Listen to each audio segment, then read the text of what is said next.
আসসালামু আলাইকুম আমার প্রিয় আপু ভাইয়ারা কেমন আছেন সবাই? আশা করছি আল্লাহর অশেষ রহমতে আপনি সবাই খুব ভালো আছেন। যে যেখানে আছেন সুস্থ আছেন, নিরাপদে আছেন। আলহামদুলিল্লাহ আল্লাহর অশেষ রহমতে আপনাদের দয়া এবং ভালোবাসায় আমিও কিন্তু বেশ ভালো আছি। গতকালকে ভিডিওটা যেখান থেকে শেষ করেছিলাম তার পরের অংশ থেকেই এই ভিডিওটুকু শুরু করেছি। তো আপনারা দেখেছিলেন ডিম সিদ্ধ করেছিলাম। তো ডিমটা এখন হচ্ছে ছুলে নিচ্ছি। আমি যেহেতু চুলা থেকে নামিয়ে সরাসরি ডিমটা ঠান্ডা পানিতে দিয়ে দিয়েছি, যার কারণে ডিমটা ছিলতে আমার কিন্তু একটু সময় লেগেছে। তো দেখা যাচ্ছে কয়েক মিনিট পরে যদি ডিমটা পানিতে দেওয়া যায়, ডিমটা কিন্তু খুব সুন্দরভাবে ছুলে আসে। তো যাই হোক, ডিমটা আমার ছোলা হয়ে গেছে। আর এখন হচ্ছে আমি একটু চা'র জন্য পানি বসিয়ে দিব। আর দেখেন আমার চুলা থেকে এই যে কালি উঠতেছে।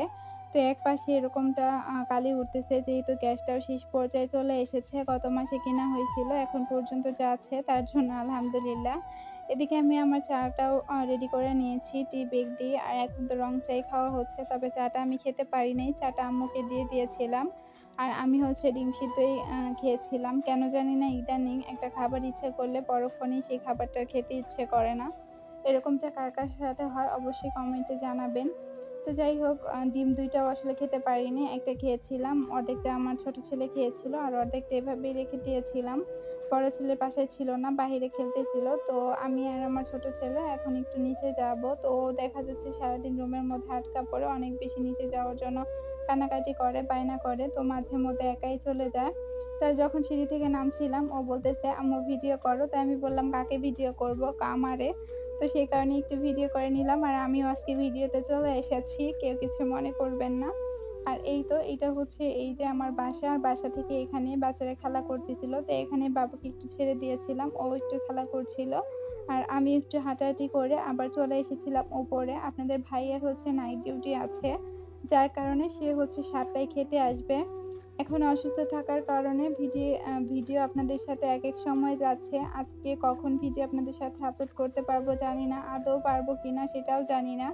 দেখা যাচ্ছে ভিডিও ইদানিং আবার গ্যাপ হয়ে যাচ্ছে। এটা আসলে করতে চাচ্ছিলাম না। আর এখন প্রায় রাত ১০টা বাজে। এই যে দেখেন, আমার ছেলে একটা তাল এনেছে। তো সেটা দিয়েই বলল যে, "আম্মু তালের পিঠা খাবো।" তো রাতের বেলা তো আসলে কোনো কিছু করা সম্ভব না। তবে আমি তালের রসটা ছাড়িয়ে রেখেছিলাম।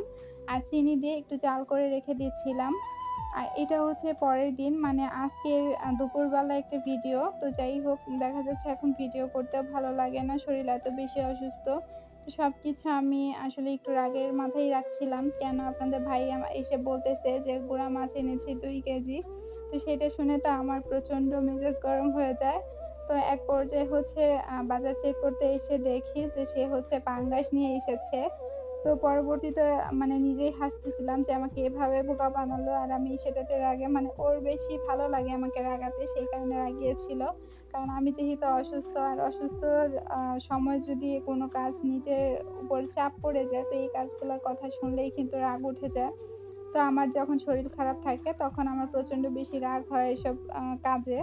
তো পরবর্তী এসে দেখলাম যে পাঙ্গাস মাছ এনেছে। তো বললাম যে, "এভাবে বোকা বানালা।" তো যাই হোক, এখানে আলু, পেঁয়াজ, রসুন আর হচ্ছে কচুরমুখী নিয়ে এসেছিল।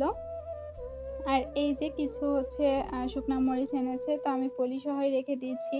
পরের দিন হচ্ছে একটু রোদ্রে দিব, যার কারণে আর ঢাললাম না।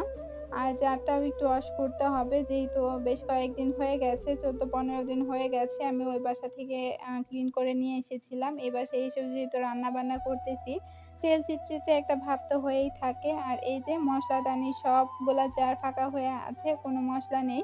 যার কারণে ভাবলাম এটাও একটু ওয়াশ করে রেখে দেই। পরবর্তীতে হচ্ছে মসলা রিফিল করে নিবো। কারণ আমি যেহেতু কারেন্টের চুলাতে রান্না করি, যার কারণে দেখা যাচ্ছে যে এই মসলাদানিটা আমার অনেক বেশি উপকারে আসে। তো ভিডিওর এই পর্যন্ত কারা, কারা আমার সাথে আছেন আমি কিন্তু জানি না। যদি থেকে থাকেন প্লিজ একটা লাইক দিয়ে ভিডিওটি কন্টিনিউ করবেন। আপনি যদি আমার চ্যানেলে নতুন হয়ে থাকেন, চাইলে চ্যানেলটি সাবস্ক্রাইব করে আমার পরিবারের একজন নতুন বন্ধু হয়ে কিন্তু থেকে যেতে পারেন। আর আপনি যদি অলরেডি এই কাজটি করে ফেলেছেন, আপনাকে জানাচ্ছি অসংখ্য ধন্যবাদ। শুরু থেকে এখন পর্যন্ত যারা আমাকে সাপোর্ট করে যাচ্ছেন, তাদেরকে জানাচ্ছি অসংখ্য, অসংখ্য ধন্যবাদ ও অনেক, অনেক দোয়া ও ভালোবাসা রইলো আপনাদের জন্য। এভাবেই আমাকে সাপোর্ট করে যাবেন, যাতে আমি সামনের দিনগুলা খুব সুন্দরভাবে পথ চলতে পারি আপনাদেরকে সাথে নিয়ে। তো গত ভিডিওতে বা তার কয়েকদিন ধরে আপনারা অনেকেই আমাকে সুন্দর, সুন্দর কমেন্ট করতেছেন। কিন্তু আপনাদের কোনো কমেন্টের রিপ্লাই আমি দিতে পারছি না। সেইজন্য আমি আন্তরিকভাবে দুঃখিত।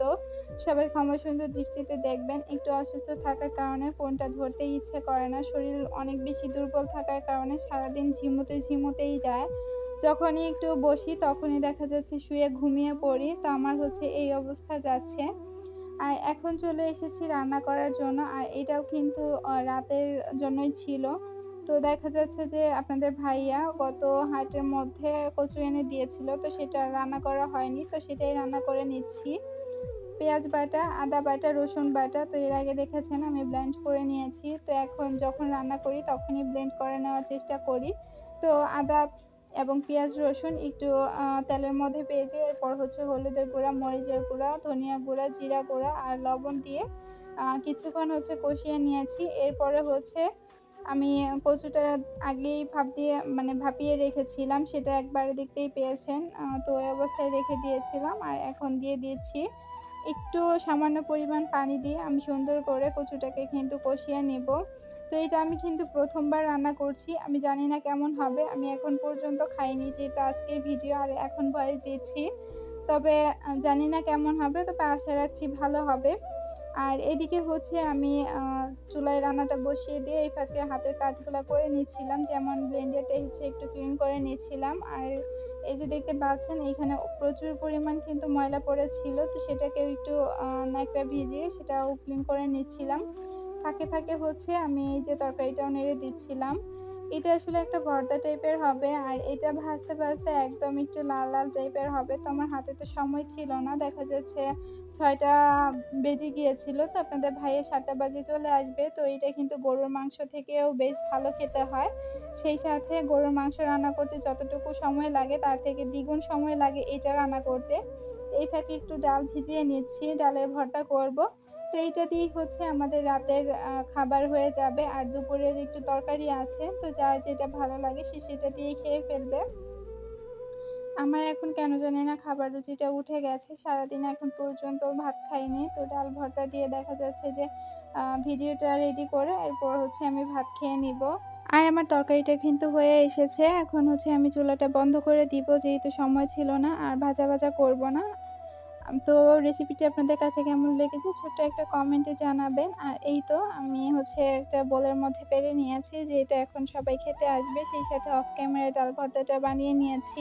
আজকের মতো এখানেই বিদায় নিয়েছি। সবাই ভালো থাকবেন, সুস্থ থাকবেন। আল্লাহ হাফেজ। আসসালামু আলাইকুম।